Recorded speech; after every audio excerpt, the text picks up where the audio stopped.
परंतु या ठिकाणी केंद्रीय मंत्री रक्षा खडसे यांच्या मुलीसह अन्य मुलींची काही छेड काढण्याचा प्रकार जो आहे तो समोर आलेला आहे. काय नेमकी घटना आहे? घडलेला प्रकार हा अत्यंत दुर्दैवी आहे. या ठिकाणी ज्यांनी छेडखानी केली आहे ते निव्वळ टवाळखोर नाही तर ते गुंड आहेत.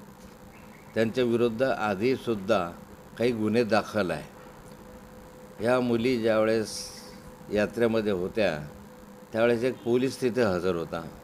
त्या पोलिसांनी त्या गुंडांना अडवण्याचा प्रयत्न केला, परंतु या गुंडांनी पोलिसांनाच मारहाण केली, त्याला शिवीगाळ केली.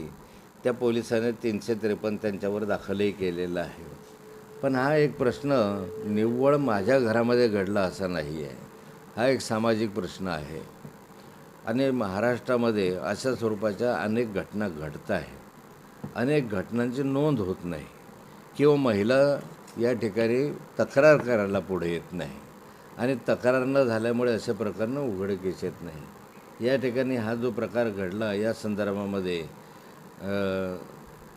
रक्षाताईंची मुलगी ही स्वतः तक्रार करायला पुढे आली हे फार मोठं आहे.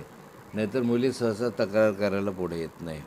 पण या विषयाच्या संदर्भामध्ये मुक्ताईनगर परिसरामध्ये जे गुंडगर्दी वाढलेली आहे किंवा या मतदारसंघात वाढलेली आहे, हे अलीकडे या 3-4 वर्षामध्येच वाढलेली गुंडागर्दी आहे.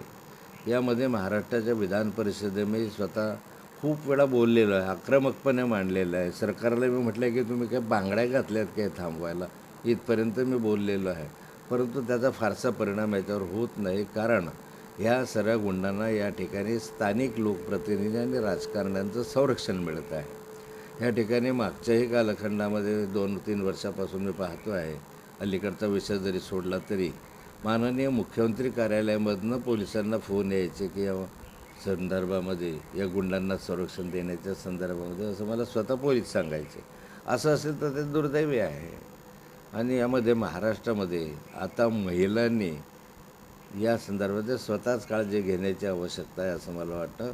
पोलिसांवर फार विश्वास राहिला नाही, पोलीस यंत्रणेचा धाक राहिला नाही, अशी आजची स्थिती आहे. या ठिकाणी पोलीस अधिक कठोरपणे कारवाई करतील अशी माझी अपेक्षा आहे. हा निव्वळ माझ्या मुलीचा प्रश्न नाही, तर हा एक सामाजिक प्रश्न आहे. त्या दृष्टिकोनातून या प्रश्नाकडे पाहिलं पाहिजे.